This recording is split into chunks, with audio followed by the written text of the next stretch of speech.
அனைவருக்கும் வணக்கம்.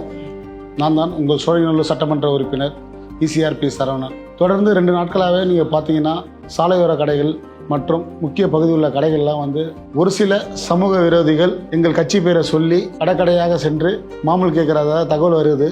ஆனால் எங்கள் கட்சியில் இருக்கவங்க யாருமே இந்த மாதிரி ஒரு செயல்பாடு பண்ண மாட்டாங்க. ஏன் சொல்கிறேன்னா, தமிழக முதலமைச்சர் ஜோசப் விஜய் அண்ணன் வந்து 20 நாள் தான் ஆகுது. இதற்கு முன்னாடி இருந்தவங்க கிட்டே பணம் கொடுத்துருக்கலாம், 100-200 கொடுத்துருக்கலாம், கடைக்கடையாக கொடுத்துருக்கலாம். ஏன்னா அவங்க வந்து கஷ்ட நிலையில் இருப்பாங்க. அவங்க பிள்ளைங்களை படிக்க வைக்கணும், கஷ்டப்பட்டு ஏதாவது ஒரு ஒர்க் பண்ணணும், குடும்பத்தை பார்க்கணும், வாடகை கட்டணும் அப்படின்ற மாதிரி இருந்திருப்பாங்க. அந்த விஷயத்தை நம்ம மாற்றணும்னா தயவு செய்து தமிழ்நாடு முதலமைச்சர் திரு ஜோசப் விஜய் அவர்களின் ஆணைக்கிணங்க இந்த மாதிரி ஒரு விஷயங்கள் நடக்கக்கூடாது. இந்த தொகுதியில் 234 தொகுதியில் இந்த மாதிரி விஷயம் நடக்கக்கூடாதுன்றது என்னோட தனிப்பட்ட ஒரு சட்டமன்ற உறுப்பினர் சார்பாக ஒரு வேண்டுகோளாக வைக்கிறேன். ஏன்னா எல்லாரும் கஷ்டப்பட்டு தான் இந்த இடத்துக்கு வந்திருக்காங்க.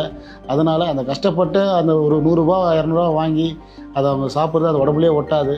ஆனால் எல்லாருக்குமே வந்து ஒரே ஒரு வேண்டுகோள், இங்கே எதுவாக இருந்தாலும் அருகிலுள்ள காவல்துறைக்கு தகவல் சொல்லுங்கள். அவங்க அதுக்கான நடவடிக்கை எடுப்பாங்கன்றதுனால தெரிவிச்சுக்கிறேன். அதே போல் சோழிங்கநல்லூர் சட்டமன்ற உறுப்பினர் நானும் உங்களுக்கு முழு ஆதரவும் தருவேன்றதுனால தெரிவிச்சுக்கிறேன். நன்றி, வணக்கம்.